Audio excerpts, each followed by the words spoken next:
बिस्मिल्लाहिर्रहमानिर्रहीम, अस्सलाम वालेकुम नाज़रीन, आप देख रहे हैं द लास्ट स्टार। मैं हूँ यासिर रशीद और मेरे साथ हैं सीनियर सहाफ़ी राना मोहम्मद अजीम साहब।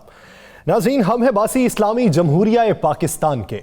पाकिस्तान में सियासत में रद्दोबदल अगर देखने में आता है तो बहुत से मौके ऐसे आते हैं कि जहां पहली बार वो चीज़ देखने को मिलती है। ये पाकिस्तानी सियासत ही है जहां पर पंजाब असम्बली के अपोजिशन लीडर, कौमी असम्बली के अपोजिशन लीडर और सिंध में अपोजिशन लीडर जो हैं वो जेलों में बंद हैं, मुख्तलिफ मुकदमात के ज़ेरे अताब हैं, एक दूसरे पर सियासी इंतकाम का निशाना बनाए जाने का इल्ज़ामात आयद किए जाते हैं। दूसरी जानिब अगर सेनेट इलेक्शन की बात कर ली जाए तो माजी में वो लोग जो सेनेट इलेक्शन में ओपन वोटिंग के हामी थे अब वही उसकी मुखालिफत कर रहे हैं। अगर ज़िमनी इंतखाबात की बात की जाए तो वहां पर भी धांधली के इल्ज़ामात लगाए जाते हैं। जो जहां पर जीत गया उसको वहां पर फ्री और फेयर इलेक्शन दिखाई देते हैं और जहां पर उसकी हार वाक़ई हो गई वहां पर धांधली के इल्ज़ामात लगाना शुरू कर दिए जाते हैं। और हैरत की बात यह है कि दोनों पार्टीज की जानिब से एक ही वीडियो जब ट्वीट कर दी जाए और धांधली इल्जामात एक दूसरे पर लगा दिए जाएं तब ज्यादा हैरत होती है। इस सारे सियासी मंजरनामे पर बात करने के लिए पाकिस्तान तहरीक इंसाफ के रहनुमा फरूख हबीब साहब ने हमें ज्वाइन। फरूख साहब, बहुत शुक्रिया आपके वक्त का।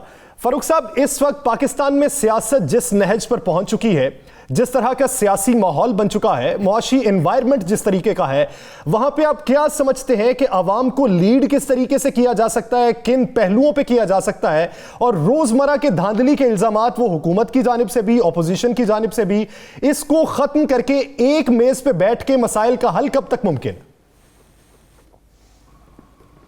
देखिए, बात यह है, जहां तक रही बात इंतखाबी इस्लाहात के हवाले से, तो आपके इल्म में होगा कि वज़ीर-ए-आज़म इमरान खान ने वाज़े तौर के ऊपर अपोजिशन को ये दावत दी थी कि आए पार्लिमान के ऊपर बैठ के इंतखाबी इस्लाहात के ऊपर बात कर सकते हैं हम, और पार्लिमान ही फोरम है इंतखाबी इस्लाहात के हवाले से, जिसको उस वक्त मजाक उड़ाया गया और उसको ये कहा गया कि अब इमरान खान जो है वो अपोजिशन के जो मिन्नत समाजत कर रहे हैं, जबकि हम तो हकीकी तौर के ऊपर अपनी साफ नीयत के साथ चाहते हैं कि ये हमेशा हमेशा से ये शोर ही खत्म हो, धांधली वाला। लेकिन इसके ऊपर जो है जो अपोजिशन का जो रवैया है वो अदम ताबुन का रवैया है, गैर संजीदा रवैया है, क्योंकि उनको खदशात हैं, वो खौफजदा हैं। यही बात है कि आज 11 जमातें जमा हो गई इमरान खान से खौफजदा होके। अब वो खौफजदा किस चीज़ से कि इमरान खान साहब बात करते हैं शफाफियत की, और इमरान खान साहब बात करते हैं धांधली से पाक इंतखाबात की। उसके लिए जब अमली इक़दामात लेने की बारी आती है, जो हमारे सामने जो आने वाला इलेक्शन है 3 मार्च को, वो सेनेट का है। सेनेट के इंतखाबात में जब ओपन एंड ट्रेसेबल बैलेट की हम बात करते हैं, जिसको हमेशा, चाहे वो COD में हो, चाहे वो 22वीं तरमीम के मौका पर 2015 में नवाज शरीफ की बात हो, चाहे 2019 में एहसन इकबाल ने ये कहा कि ओपन एंड ट्रेसेबल बैलेट से हो, लेकिन जब हम आज ये बात कर रहे हैं ओपन एंड ट्रेसेबल बैलेट की, तो ये अपने तहफ़्फ़ुज़ात का इज़हार शुरू कर देते हैं, ये उसकी मुखालफत शुरू कर देते हैं। मुखालफत क्यों करते हैं? उसकी वजह यह है कि इनको ये निज़ाम सूट करता है। आप ये देखें ना कि आज अगर इसको आप देखें कि ये सीक्रेट बैलेटिंग ख़त्म हो जाती है तो खरीदो फरोख्त का अमल ख़त्म हो जाएगा, एक सेनेट के इंतखाबात की जो इंटेग्रिटी है वो बहाल हो जाएगी, एक आवाम के अंदर जो MNAs MPAs की खरीदो फरोख्त की बोलियां लगती हैं, वीडियोस जारी होती हैं कि अरबों रुपए की गड्डियां नोटों की पड़ी हुई हैं और खरीदो फरोख्त का बाजार गर्म है, पीपल्स पार्टी के MPA बैठ के लोगों को खरीद रहा है। आज भी आसिफ अली जरदारी इस किस्म की सूरत हाल बनाना चाहते हैं, तो इस वजह से ये इस करप्शन के निज़ाम का तहफ़्फ़ुज़ करना चाहते हैं। PDM की तमाम जमातें इस करप्ट निज़ाम की चाहते हैं। आसिफ अली जरदारी साहब की आपने बात की कि आज भी वो खरीदो फरोख्त करना चाहते हैं। उन्होंने दावा किया है कि वो बहुत बड़ा सरप्राइज़ देंगे, और ऐसा सरप्राइज़ देंगे जैसा ज़िमनी इलेक्शन में दिया। और आज आपने देखा है कि यूसुफ रज़ा गिलानी साहब की जो गुफ्तगू है, आज जो उनका बयान है, वो भी कुछ और इशारे दे रहा है। तो क्या आपको कुछ आप सरप्राइज़ देने जा रहे हैं जो आसिफ अली जरदारी साहब कह रहे हैं, जो आपके नाराज़ अरकान थे, उनका क्या बना? देखिए, बात यह है कि इन्होंने हमेशा, हम इनकी हरकतों से वाकई सरप्राइज होते रहे। इन्होंने कहा था कि हम इस्तीफ़े देंगे, इस्तीफ़े कोई नहीं आए। इन्होंने कहा था हम सेनेट के इंतखाबात नहीं लड़ेंगे, अब लड़ने आगे। हम वाकई सरप्राइज होते रहे इनकी बातों से। लेकिन जो सरप्राइज, जिस सरप्राइज की जरदारी साहब बात कर रहे हैं, वो सरप्राइज हैं करोड़ों रुपया, जो कि वो मेंबरान की बोलियां लगाना चाहते हैं। और मैं ये समझता हूं कि यही वजह है कि हम मामला सुप्रीम कोर्ट के अंदर लेके गए। सुप्रीम कोर्ट रोजमर्रा की बुनियाद के ऊपर इस चीज को सुन रहा है, इसके ऊपर सवालात इलेक्शन कमीशन से कर रहा है, और इलेक्शन कमीशन को उनकी जो आईनी जिम्मेदारियां हैं आर्टिकल 218 के तहत वो भी उनको बता रहा है, जिसके ऊपर इलेक्शन कमीशन ने अपना एक वाज़ेह लाहे अमल इख्तियार करना है। और जो यूसुफ रज़ा गिलानी साहब आज बात कर रहे थे, तो क्या यूसुफ रज़ा गिलानी जो आज बात कर रहे थे, क्या ये सारी पीडीएम का बयानिया है या ये गिलानी साहब का अपना जाती बयान है? और अगर ये उनका बयान या पीडीएम का बयानिया है तो कल को जो है वो कोई फिर गिला शिकवा ना करे, कल को फिर इदारों को जो है वो मलाइन ना करे, जो कि ये हमेशा करते हैं। फरूक हबीब साहब, अगर ओपन वोटिंग केस के हवाले से समाअत होती है तो उसमें अटॉर्नी जनरल का जो मौकिफ है कि पैसे चलते हैं, बोरियां भर भर के पैसे लाए जाते हैं, वही मौकिफ शिबली फराज साहब का भी है। शवाहिद मौजूद होंगे तो कार्रवाई क्यों नहीं करते? देखें, बात यह है, कार्रवाई तो हमने तो की, हमने तो अपने 20 लोगों को बाहर निकाला पार्टी से। इससे बड़ी सजा क्या हो सकती है कि उनके सियासी करियर्स खत्म हो गए, कोई भी उसके बाद आजाद हैसियत में भी इलेक्शन लड़के खैबर पख्तूनख्वा की असेंबली में नहीं आ सका। इन्होंने तो आज तक, हमने 20 निकालने, इन्होंने आज तक 2 बंदे नहीं निकाले। इनकी तो बेशुमार वीडियोस मौजूद हैं, इनकी बेशुमार टेलीफोन रिकॉर्डिंग्स मौजूद हैं। इक़्तिदार में है, वफाक में अब आपकी हुकूमत है, पकड़े जो बंदा पैसे लेकर आ रहा है, पकड़े उस शख्स को जो खरीदो फरोख्त कर रहा है, पकड़े उस शख्स को जो सेनेट का वकार मजरू कर रहा है। क्यों नहीं पकड़ते आप? अब तो पकड़ सकते हैं ना, उस वक्त अपने पार्टी में से निकाल दिया, लेकिन जो ये कर रहे हैं उनके खिलाफ कार्रवाई करें। देखें बात यह है राना साहब, वो तमाम कार्रवाइयां अपनी जगह होंगी, लेकिन हम चाहते हैं कि हम कानून ही बदल दें, रास्ता ही रोक दें ना। हमेशा कानून दुनिया में क्यों बनाए जाते हैं? कानून इस वजह से बनाए जाते हैं कि वो करप्शन के निजाम को डिस्करेज करते हैं। अगर सिगरेट बैलेटिंग रखेंगे तो आप सारा दिन जो है वो दूरबीनें लगा के, जासूसी कैमरे लगा के लोगों को देखेंगे कौन पैसा ले रहा है, कौन नहीं ले रहा। फरूक हबीब साहब, क्या ये अच्छा ना हो जाए जिस तरह पहले एक वीडियो आ गई, तो बकरे की मां का इलाज हो जाएगा। पहले एक वीडियो आ गई जिसमें लोगों को पैसे लेते देखा गया। अब भी अगर शिबली फराज साहब भी कह रहे हैं, अटॉर्नी जनरल साहब भी कह रहे हैं, हर तरफ शोर भी मचा हुआ है कि पैसों की बोरियां भर के नोटों की आ गई हैं, तो क्यों ना अब भी कोई ऐसी वीडियो या ऐसी चीज़ को पकड़ लिया जाए ताकि हमारी मुअज़्ज़ज़ अदलिया को और बाकी जगहों पे जहाँ पे ये बयान दिए जाते हैं मज़ीद सबूत मिल जाए कि ये सब कुछ हो रहा है और कौम को भी पता चल जाए अपोजिशन कर रही है या जो भी कर रहे हैं।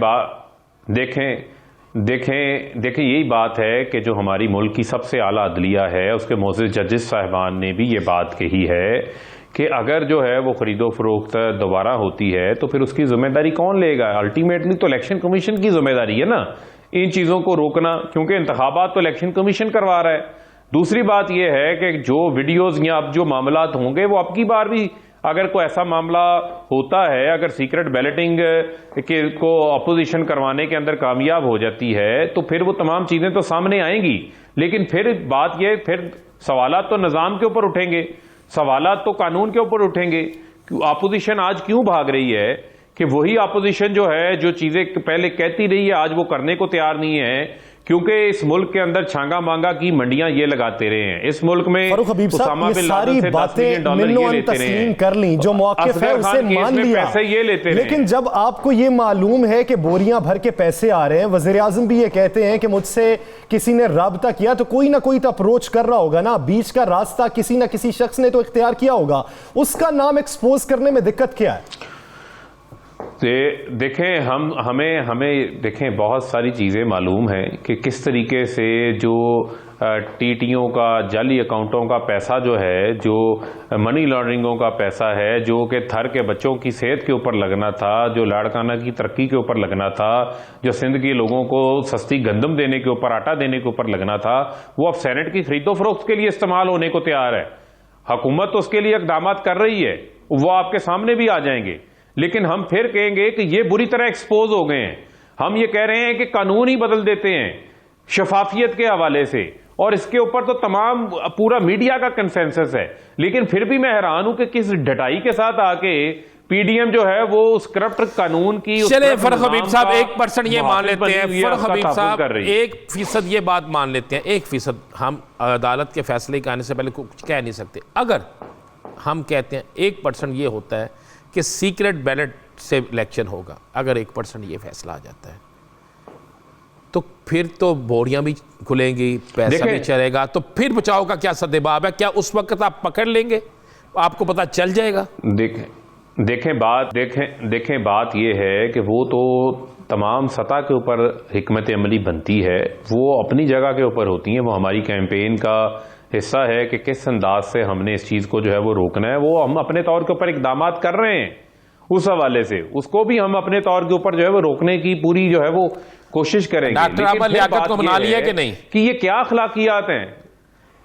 डॉक्टर अहमद लियाकत साहब आज असम्बली के इजलास में आए हुए थे और डॉक्टर साहब हमारी पार्टी के रुकन हैं, पार्टी की टिकट के ऊपर मुंतखब होकर आए हैं और इमरान खान साहब का फैसला जो है वो उसको तस्लीम करेंगे। दूसरी बात ये है कि हम अपने तमाम अरकान बात हो गई है उनसे, बात हो गई है फरख हबीब साहब उनसे बात हो गई, उनको मना लिया कि नहीं मना लिया, ये बताएं।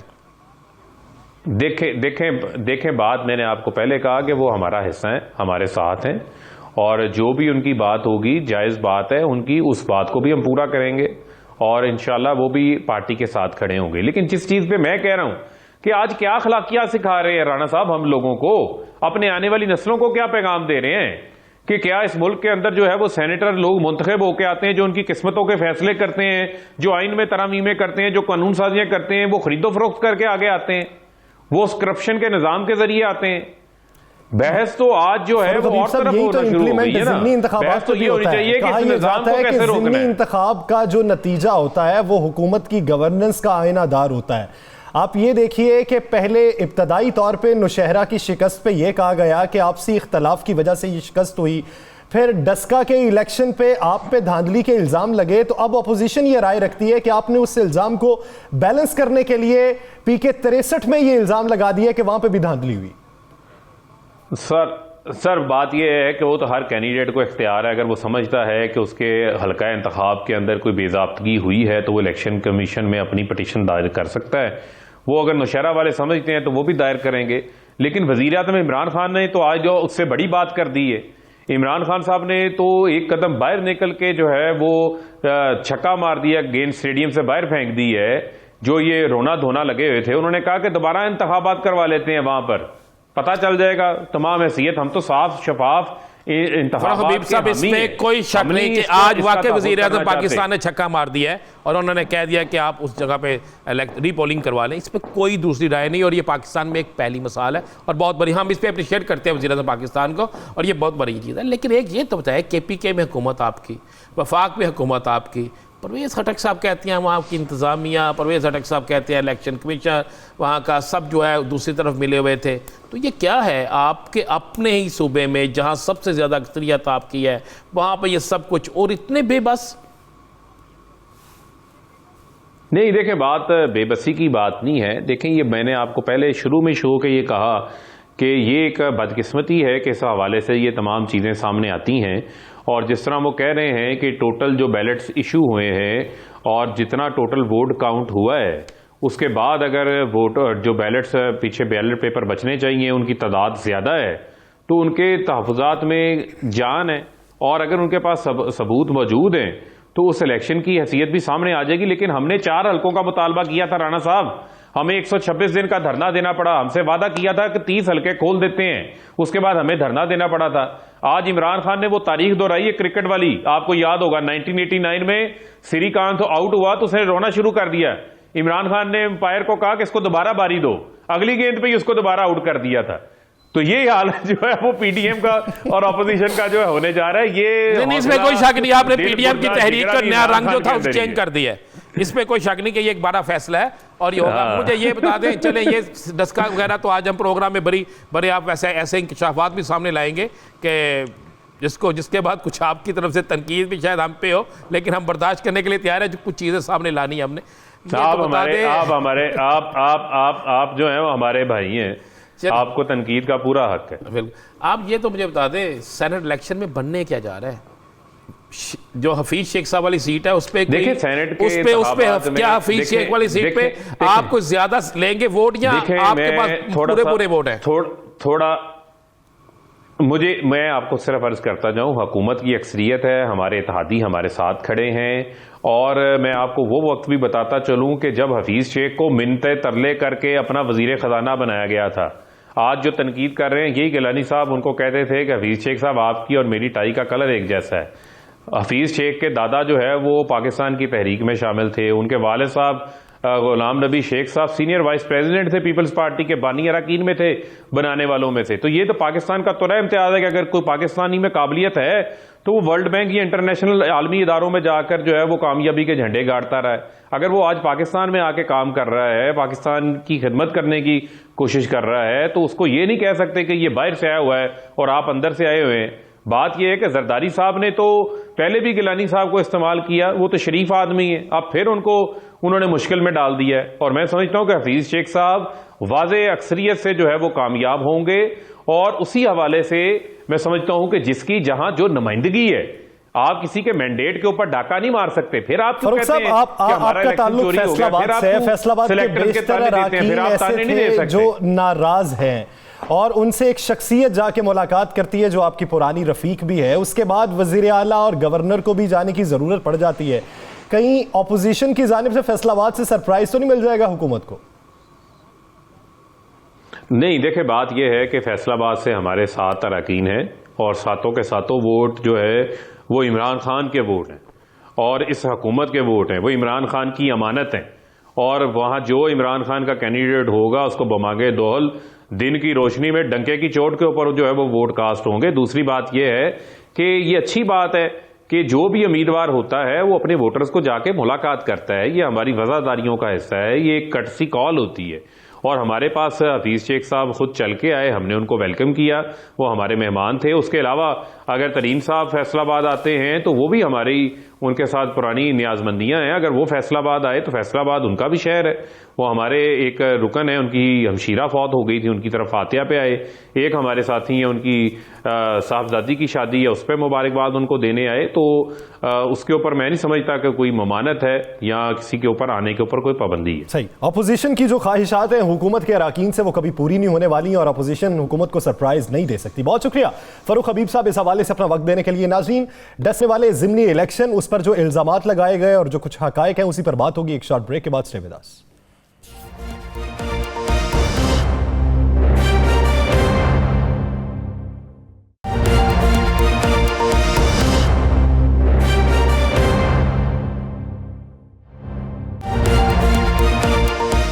Welcome back. नाज़रीन, बात करेंगे डस्का में होने वाले ज़िमनी इंतखाबात की, जिस पर धांधली के इल्ज़ामात लगे और नताइज रोक दिए गए। इलेक्शन कमीशन ऑफ पंजाब ने उसके नताइज रोक कर अब तक की जो तहकीकात की हैं उसमें ये नताइज सामने आए हैं कि रात 2:30 बजे तक जो कुल पोलिंग स्टेशन थे उनमें से 20 पोलिंग स्टेशन के नताइज जो थे वो मौसूल नहीं हुए। प्रिजाइडिंग अफसरान गायब रहे हैं। अभी कल उसका फैसला होना है और उसमें नताइज सामने आएंगे कि असल मुहर्रिकात क्या थे जिसकी वजह से ये 20 पोलिंग स्टेशन के नताइज ताखीर से मौसूल हुए। अभी तक के जो इल्जामात हैं, जो धांधली के इल्जामात लगाए गए, हुकूमत ने जो रद्दे दलाइल दिए, इस सब मंजरनामे पर बात करने के लिए राना साहब साथ ही मौजूद है। राना साहब, के इल्जामात लगे हैं और आज तक की जो तहकीकात हैं वो भी आपके सामने ही है कि इलेक्शन कमीशन ने जो बताया है कि 20 हलकों में अब जो नताइज मौसूल होना थे वो 2:30 बजे तक नहीं हुए। तो फैसला क्या लगता है कि क्या यहां पर रीपोलिंग होगी, और अगर होगी तो किन वजूहात की बिना पर होगी? माजी में होता क्या रहा है यहां पर? देखिए यासर, माजी में तो ऐसी मिसाल नहीं, ऐसी बल्कि ऐसी कई मिसालें हैं। माजी में तो ऐसा भी होता रहा है कि कई लोगों ने 7 बजे अभी पोलिंग का रिजल्ट आना शुरू नहीं हुआ तो वज़ीर-ए-आज़म बनने का ऐलान कर दिया। ऐसा भी होता रहा, आपको याद है मियां नवाज शरीफ ने ऐलान कर दिया था। यहाँ पे तो ऐसा भी होता रहा है कि कई पोलिंग ऑफिसर जो है, प्रिजाइडिंग ऑफिसर जो है वो सुबह 9 बजे तक नहीं पहुँचे। ये माजी में होता रहा है। लेकिन आज सबसे अच्छी बात यह है कि जो मुतालबा अपोजिशन ने किया था कि हम रीपोलिंग का मुतालबा करेंगे, आज खुद वज़ीर-ए-आज़म पाकिस्तान ने कह दिया अपनी जमात को कि अब रीपोलिंग करवाएं, पता चल जाएगा कौन जीता कौन हारा। या सर, ये बड़ी अच्छी बात है, ये एक बड़ा अच्छा हुआ। अब इससे कल का फैसला क्या होना है ये भी चीज़ें नज़र आना शुरू हो गई कि वज़ीर-ए-आज़म पाकिस्तान ने वो नहीं किया कि 126 दिन का धरना नहीं, उन्होंने कहा आपका मुतालबा है रीपोलिंग करा दें, रीपोलिंग उन्होंने अपनी पार्टी को कह दिया। अब मैं आपको आज हकाइक बताना चाहता हूँ और मैं पहले प्रोड्यूसर साहब से एक दरखास्त करूँगा कि एक प्रिजाइडिंग ऑफिसर है, उसकी एक वीडियो मुस्लिम लीग नून ने पहले अपने ग्रुप में डाली, उसके बाद सोशल मीडिया पे चली। अगर आप वो वीडियो दिखा दें तो मैं आपको बड़े ऐसे हकाइक आज हम अपने प्रोग्राम में बताएंगे जो आप अभी तक नहीं है, और उन हकाइक की मदद से शायद इन्वेस्टिगेशन करने वाले अदारों को बहुत सी चीज़ें सामने आ जाए। ये शख्स जो है ये है जान के चीमा। जान के चीमा एक सियालकोट का सबसे बड़ा कस्बा है और यहाँ पर इस हल्के के जहाँ पे इलेक्शन हो रहे थे 75 NA, इसके चंद वोट हैं और इस हल्के में मुस्लिम लीग नून का इतना जोर है कि सुबह जब पोलिंग शुरू होती है तो मुस्लिम लीग नून के लोग पीटीआई के लोगों को इतना मारते हैं कि वो अपना कैंप छोड़ के भाग जाते हैं। ये मैं आपको सदका दे रहा हूं। ये शख्स जो बात कर रहा है, यासर, बड़ी खूबसूरत चीज़ आपको दिखाऊं। शोर मचा के रात के आखिरी पहर बंदे अगवा हो गए। ज़रा इस स्क्रीन में देखें, जब ये बात कर रहा है तो इसके पीछे सवेरा नहीं है, दिन नहीं है, ये दिन की रोशनी में बात कर रहा है। अभी तो पोलिंग जारी है यासर, अभी तो पोलिंग जारी है, लोग वोट डालने आ रहे हैं, पीछे आपको लोग नजर आ रहे हैं वोट डालने वाले, और चंद वोट हैं। इसको मुस्लिम लीग नून ने मैनेज किया। मैनेज करने के बाद इससे ये बयान दिलाकर एक हमाकत वो कर गए कि इस बयान को पोलिंग के बाद अगर वो करते, जब शोर बचा, तो शायद इसकी अहमियत होती, पहले कर दिया गया। मैंने आपको इलाका बता दिया है, जान के चीमा है, ये सियालकोट का सबसे बड़ा कस्बा है। यहां पर चंद वोट थे, मैं आपको बता दूं, चंद वोट थे, ज्यादा भी नहीं थे। ये जानबूझ के किया गया। और आपको ये भी बता दूं कि 11 पोलिंग स्टेशन ऐसे हैं इन 23 पोलिंग स्टेशन के अलावा कि जहां पर बाकायदा जहां पे नून लीग ने बेइंतहा धांधली की। मैं आपको ये मुसद्दका कह रहा हूं और ये मैं चैलेंज से कह रहा हूं, जिसको सबूत चाहिए होगा मैं सबूत दूंगा। अब आते हैं वो 23 लोग कहाँ गए जिनके हवाले से बड़ा शोर मचा, जिन हल्कों में यासर किया। मैंने आज कुछ नाम डिस्क्लोज करता हूं। डीएसपी जुल्फकार विरक, ये तैनात हैं समरियाल में। ये एक रिपोर्ट है एक अहम अदारे की जो मैं बयान कर रहा हूं। वो एक ड्यूटी लगाते हैं एसएचओ रंगपुरा ताहिर सज्जाद की। इस रिपोर्ट के मुताबिक कि ये उन लोगों को मैनेज करके उनमें से कुछ लोगों को लेकर जाते हैं थाना फैक्ट्री एरिया के इलाके में, एक फैक्ट्री के अंदर, जहां पर एक खातून जो है उसको गशी का दौरा भी बढ़ जाता है। उसके बाद डॉक्टर वहां लाया जाता है, लाकर उसको ठीक करवाया जाता है, फिर सारी गेम वहां पे होती है। ये एक रिपोर्ट में है। अब ये रिपोर्ट गलत है या सही, लेकिन रिपोर्ट बड़ी मुसद्दका दारे की है। मैंने ये कुछ नाम ले लिए हैं। कहा जाता है, उस रिपोर्ट में कहा जा रहा है कि जनाब ये जो डीएसपी साहब हैं ये सिविल कपड़ों में है। ये गलत भी हो सकती है, मैं फिर वो कह रहा हूं, लेकिन अदारा बरहम है। ये मैंने 3 आपको चीज़ें बताई। उसके बाद वहाँ से वो रिजल्ट सारा कुछ जाता है। और मज़े वाली बात है, जिन 2 पुलिस अफसरान के नाम सामने आ रहे हैं, ये किसी दौर में मुस्लिम लीग नून के चहेते तरीन थे। अब ये किसके चहेते थे? अब ये किसके चहेते थे? इस रिपोर्ट में राणा साहब ये भी है कि नताइज में मैनिपुलेशन भी की गई। उन्होंने कहा जी कि वहाँ जाके गए, वहाँ एक फैक्ट्री के अंदर गए, फैक्ट्री के अंदर कुछ ये सारा कुछ किया गया। लेकिन इसको सारी चीज़ों को जब तक अंगूठे के निशानात हम जो हैं वो नहीं होते, उस वक्त तक आप किसी चीज़ को ख़त्म ही नहीं कह सकते। लेकिन ये जो मैंने आपका 2 नाम बताए हैं, थाना बता दिया है, फैक्ट्री एरिया, एक फैक्ट्री उसकी बेसमेंट में, ये एक रिपोर्ट के अंदर लिखा गया और ये रिपोर्ट फाइल भी हो चुकी है। अब इसी दस्का पे आगे चलते हैं। आगे जाके बड़ी सिंपल सी आपको एक चीज़ समझाते हैं। एक कत्ल हुआ है वहाँ पे, दो कत्ल हुए, शोर मचा। मरियम औरंगजेब साहब ने बड़ी धुआंधार प्रेस कॉन्फ्रेंस की, कहा गया हमारे 2 साथी शहीद कर दिए गए। फिर उसके बाद कहा गया जनाब वहां पे गुंडे आए, उन्होंने फायरिंग की। फायरिंग करने के बाद वो गुंडे भाग गए। नहीं यासर, एक्यूरेट आपको पोजीशन बताएं क्या थी? कितना झूठ बोला गया, आप सोच नहीं सकते। ये जिस पोलिंग स्टेशन पर लड़ाई किस तरह होती है, 2 पोलिंग एजेंट आपस में लड़ते हैं। यासर साहब, 2 पोलिंग एजेंट, ये बाहर लड़ाई नहीं हुई, लड़ाई अंदर शुरू होती है। सिशान जो नून लीग का है, ये पोलिंग स्टेशन पे अंदर होता है, और तहरीक इंसाफ का कौन है? साजिद। ये दोनों अंदर मौजूद हैं। अंदर इनकी एक वोटर के तस्दीक के मामले पर लड़ाई होती है। जब लड़ाई होती है, दोनों गुत्थम गुत्था होते हैं, पोलिंग स्टेशन से बाहर आ गए। जब ये पोलिंग स्टेशन से बाहर आते हैं तो बाहर कौन खड़ा है? बाहर मौजूद है जवेद उर्फ जेदा। जवेद उर्फ जेदे को ये पहले फोन करता है, जो चाचा है इसका जिशान का, ये केबल ऑपरेटर है जिसकी गन वाली तस्वीर भी आई है ना। जी जी। ये उसका फोन करता है, मेरे साथ ये हो रहा है। बाहर आता है जेदा जो है, जवेद उर्फ जेदा फायरिंग करता है। चूंकि दोनों गुत्थम गुदा है ना, जब वो फायर मारने लगता है तो अचानक रुख चेंज हो गया है, तो जिशान सामने आ गया साजिद की बजाय। जिशान को फायर लगा, जिशान मौके पे हलाक हो जाता है। जब जिशान मौके पे हलाक हो जाता है, बाहर कैंप तो लगा तहरीक इंसाफ का भी और नून लीग का। तहरीक इंसाफ के लोग तहरीक इंसाफ के बंदे की तरफ आ जाते हैं भाग के। तो उसी दौरान में साजिद का भाई माजिद जो जख्मी हुआ, जो बाद में जिंदगी की बाजी हार गया, वो और कुछ और लोग आ जाते हैं। तो इसी दौरान में ना वहाँ पर जेदे के साथ खालद बागरी, रईस खालद, जिशान का भाई, हमजा भट्ट और हसन गुजर आ जाते हैं।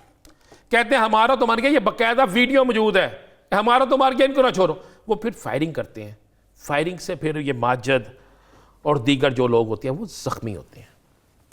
अब वन साइडेड फायरिंग हुई, एक तरह से फायरिंग हुई। फायरिंग किसने की?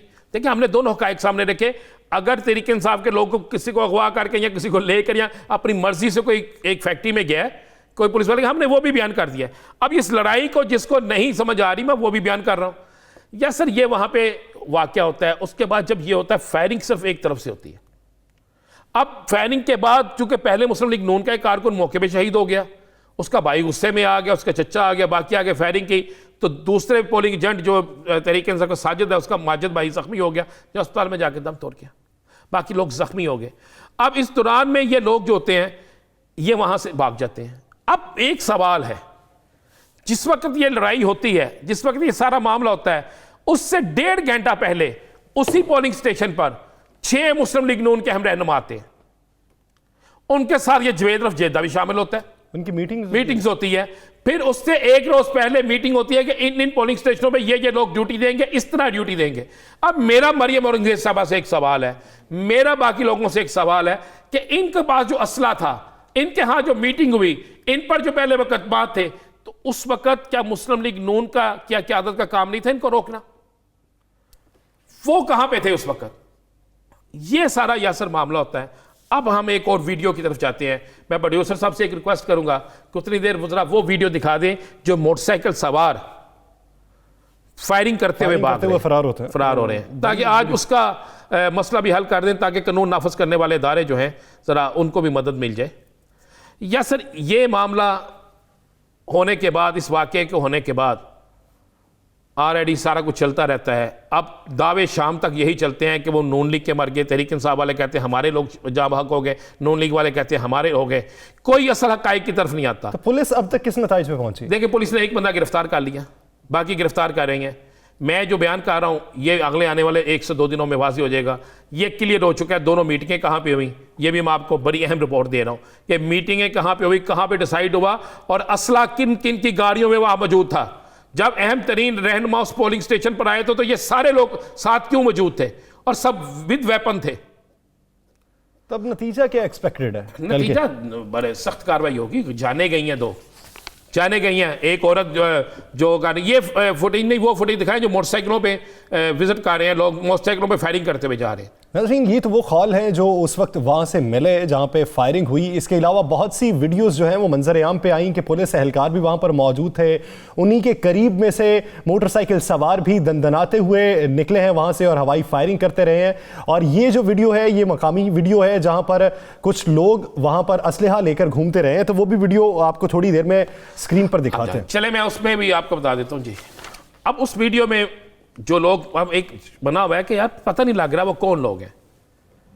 उस वीडियो में जो लोग मोटरसाइकिलों पे जा रहे हैं उसमें एक नाम आपको बता देता हूं, वो नाम है फाहद।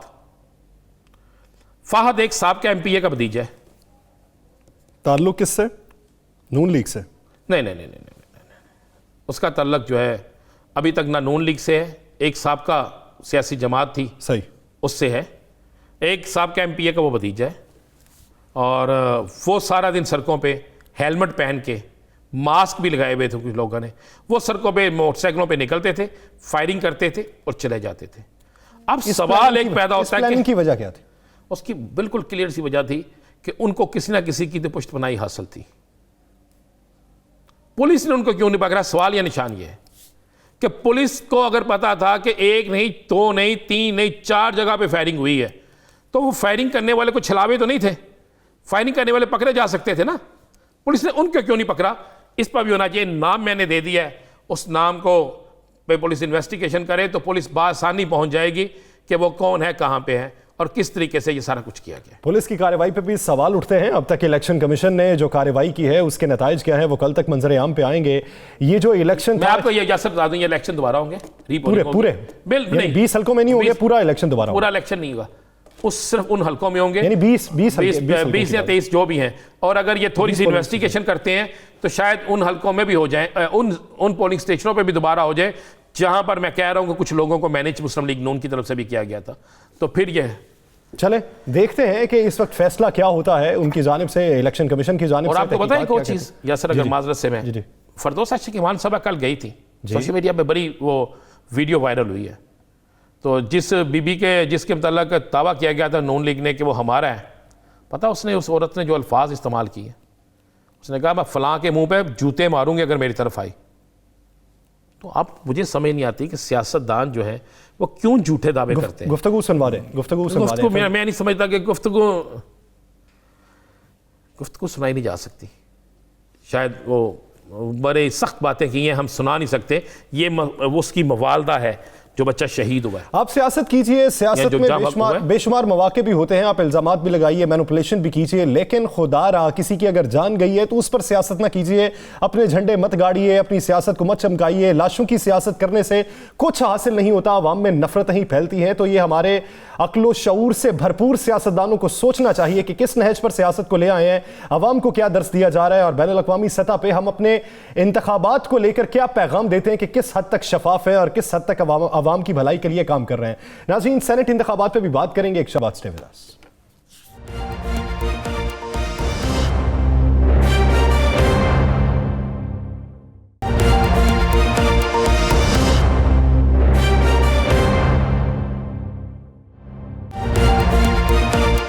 Welcome back. नाज़रीन, सेनेट इंतखाबात के हवाले से पाकिस्तान तहरीक इंसाफ की अपने इत्तेहादियों से भी मेल मुलाकातें जारी हैं। GDA, MQM इनसे मेल मुलाकातें हैं और इनको सेनेट इलेक्शन के लिए एतमाद में लिया जा रहा है। इसके अलावा सिंध की सियासी सूरत हाल पर भी बात करने के लिए फंक्शनल लीग की रहनुमा नुसरत सहरा बासी साहिबा ने हमें ज्वाइन किया है। नुसरत साहिबा, बहुत शुक्रिया आपके वक्त का। नुसरत साहिबा, सबसे पहले सेनेट इंतखाबात की बात कर लेते हैं, बाद में सिंध की सियासी उमूर पर बात करेंगे। आप क्या समझती हैं कि सेनेट इंतखाबात को लेकर पाकिस्तान तहरीक इंसाफ की आपकी जमात इत्तेहादी थी, इत्तेहादी रहेगी, और अगर रहेगी तो क्या किसी नई यकीन दहानी पे? थैंक यू सो मच जी। देखिए जी, इत्तेहाद तो इत्तेहाद है और इत्तेहाद इससे पहले नून लीग के साथ भी था, लेकिन कई ऐसे मौके आए, हालांकि उन्होंने भी अपने तौर पर अपने इत्तेहादियों को, खासतौर पे हमारे साथ कोई अच्छा रवैया नहीं रखा, यानी जो भी कमिटमेंट्स थी वो पूरी नहीं हुई इसी तरह। लेकिन फिर भी हमारी PMLF यानी पीर साहब ने कभी भी ऐसा कोई उनको थ्रेट या ऐसा कोई डिमांड नहीं रखी कि अगर आप ये हमारी बात नहीं मानते तो हम आपका इत्तेहाद छोड़ देंगे, क्योंकि जब वो इत्तेहाद हमारी पार्टी का होता है तो फिर वो मुल्क और कौम की बेहतर मफाद के लिए होता है।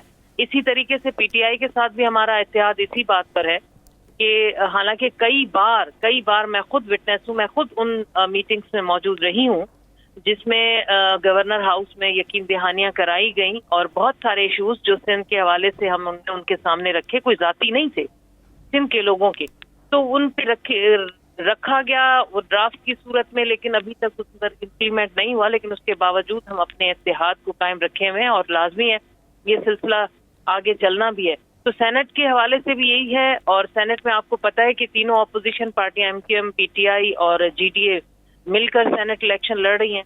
तो PTI के साथ भी मुलाकातें हुई, फिर MQM के साथ होंगी, और लाजमी है नंबर तीनों पार्टियों के अपने अपने हवाले से अपनी सीटों के लिए कम पड़ेंगे, तो वो आपस में एडजस्टमेंट होगी और उसी लिए ये मुलाकातें हो रही हैं ताकि वो नुसरत सहर बासी साहिबा, यूसुफ रज़ा गिलानी साहब का ये दावा है और मुख्तलिफ वो अपनी निजी महफिल्स में कह चुके हैं कि पीर वगैरह साहब से उनकी बड़ी करीबी अजीज़दारी है और सेनेट में वोट वो उनको मिलेगा।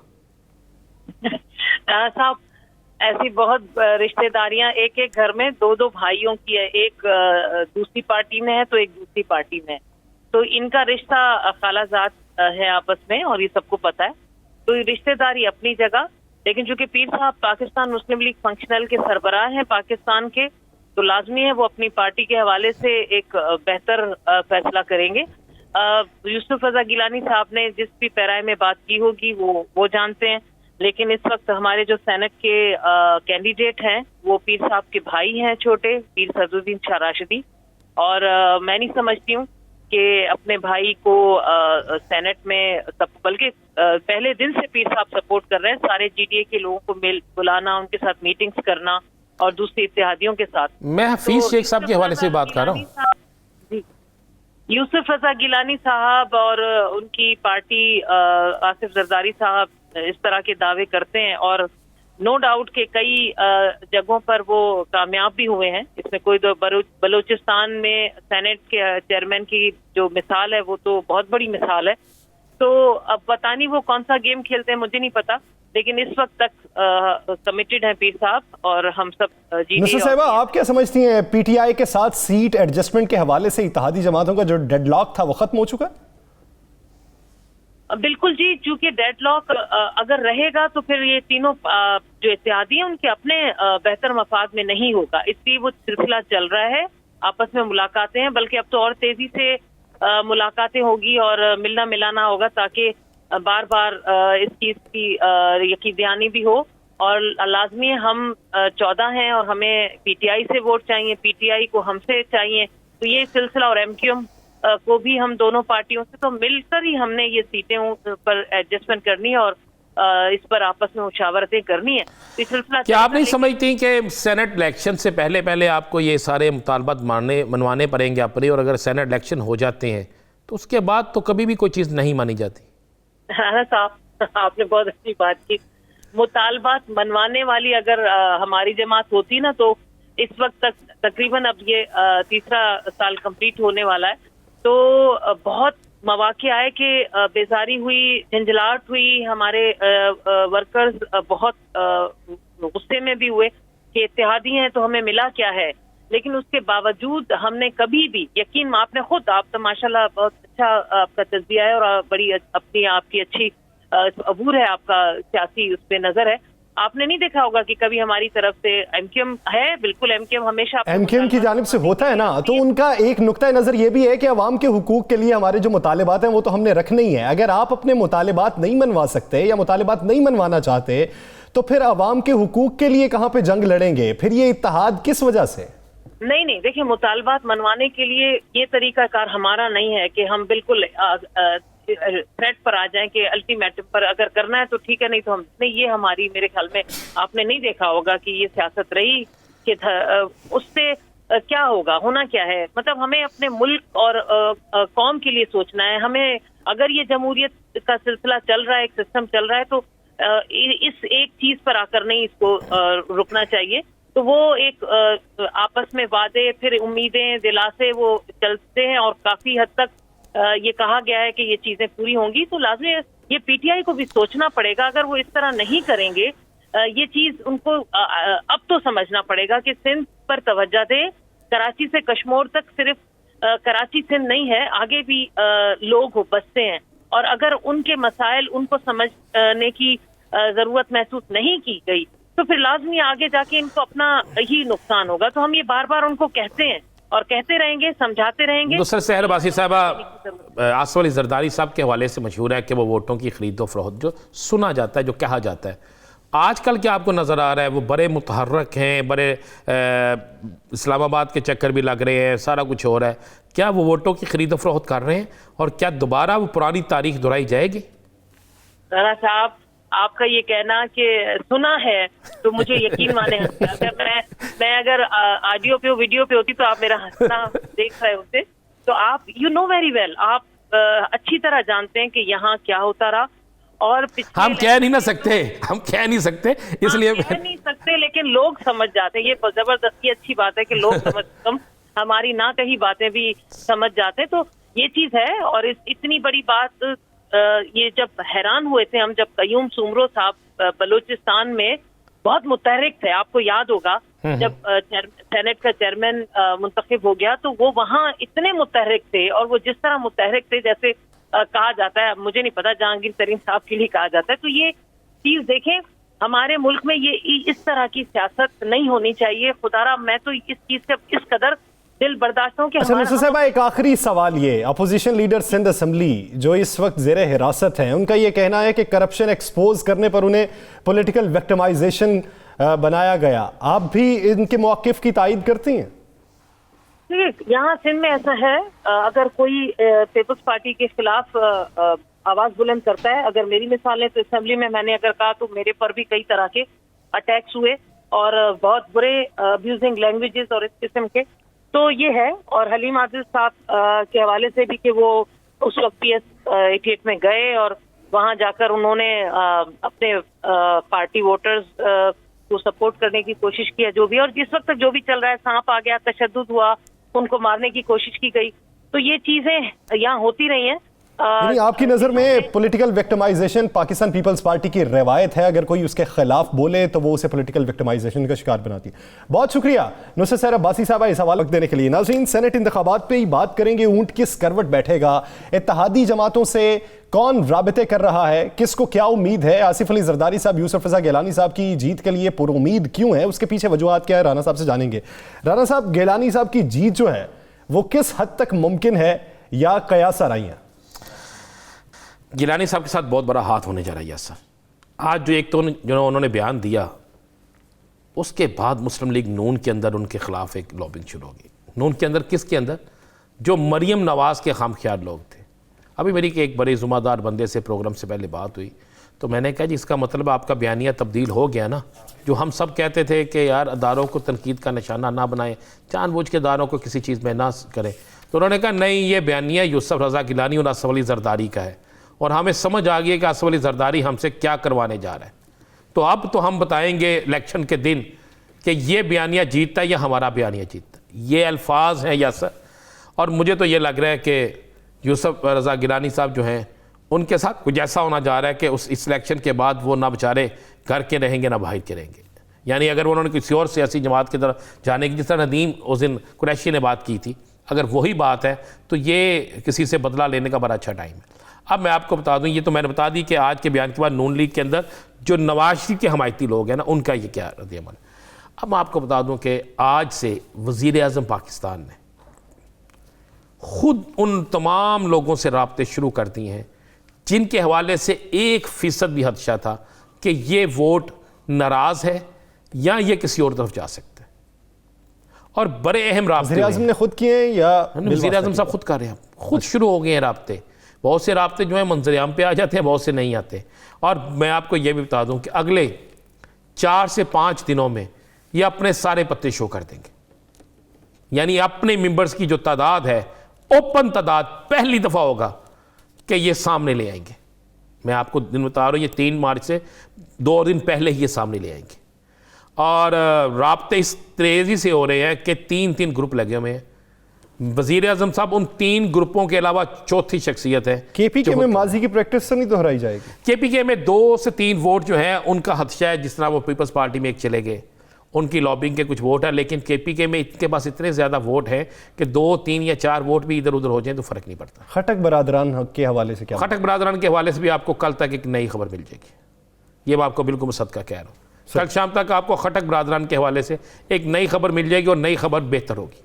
नई खबर बेहतर होगी। वज़ीर-ए-आज़म के भी राब्ते शुरू हो चुके हैं और ये राब्ते इनडायरेक्ट नहीं बल्कि डायरेक्ट राब्ते जारी हैं, और जहां से खदशात थे वो भी दूर करने की कोशिश की जा रही है। नाज़रीन, भारत के हवाले करेंगे एक शॉर्ट ब्रेक के बाद। स्टे विद अस।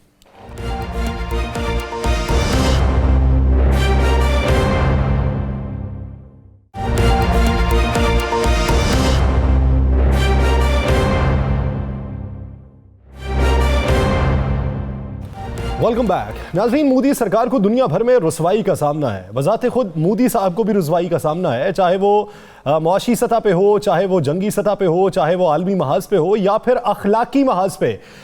अखलाक कितना दागदार है। रुकने असम्बली हरेसमेंट का इल्ज़ाम लगा रहा है मोदी सरकार पे और ख़ुद मोदी साहब पे। आप ये देखें कि अखलाकी सतह पे, मुआशी सतह पे, मुल्की सतह पे आप इस हद तक गिरावट का शिकार हैं कि आपके अपने ही आपके खिलाफ बोलने के लिए तैयार है। यासर देखें, वो वैशी दरिंदा तो है, नरेंद्र मोदी एक वैशी दरिंदा तो है, एक खूनख्वार जानवर भी है, एक ऐसा शख्स है जिसके मुंह को खून लग चुका है मजलूमों का। अब वो देखें, जिनसी दरिंदा भी बन गया, ऐसा जिनसी दरिंदा कि जिसके मतलब आप सोच नहीं सकते। ये तकरीर कोई पाकिस्तान में नहीं हुई, ये तकरीर मकबूजा कश्मीर में नहीं है, ये तकरीर किसी ऐसे मुल्क में नहीं है जिसके मुताबिक मोदी कह सकता है जनाब प्लांट करके की गई। ये उनके अपने पार्लियामेंट के रुकन है जनाब जो तकरीर कर रहे हैं, और अभी तो हमने इसमें बहुत सी चीजें सुनाई नहीं सुना सकते टीवी पे।